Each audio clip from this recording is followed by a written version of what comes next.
I want to spend just a few moments on tenders, because many people think that tenders are just like an auction but without the auctioneer. Well, I want to dispel that straight away, because in fact tenders are nothing like an auction at all. Auctions are about openness, about transparency, where you can see every bid that is made and you can watch the competition.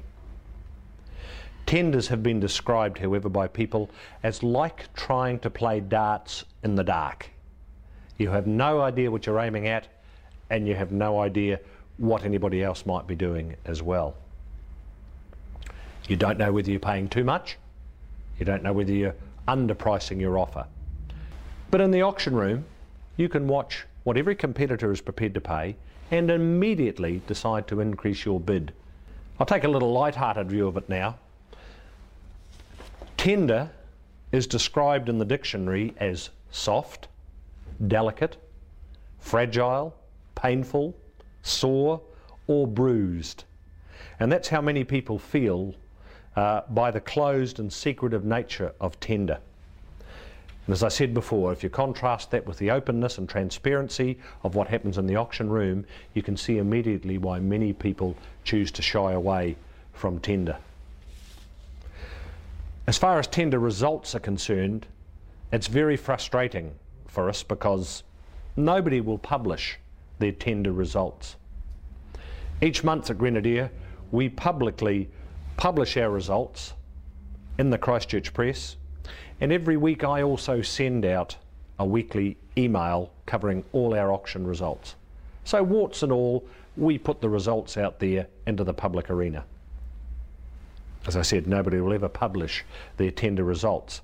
But back in October and November of 2005, I conducted a 2-month survey showing every tender property that I could find, and I tracked the result, rang every agent who was marketing them, and came back with the results.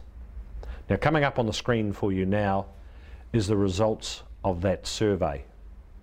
During that time, October and November 2005, 56 properties were taken to tender, of which 15, or 26%, were sold or under offer. And of those 15, only 6 of them were actually unconditionally sold. So close to 90% of them were unsold or were sold with conditions.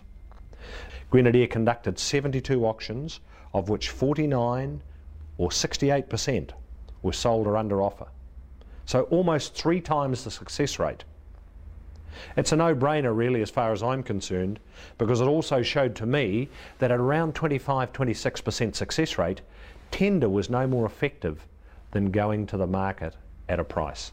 I've heard probably in my 25 years of experience around half a dozen really good tender stories. But each week here in the auction room we have people walking out with amazing auction stories.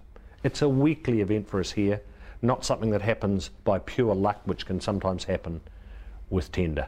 And let me say in finishing, I'm totally biased about auctions and therefore clearly totally opposed to tender. But it's based on experience. It's based on 3,500 auctions conducted and the results that I've seen on a very regular basis.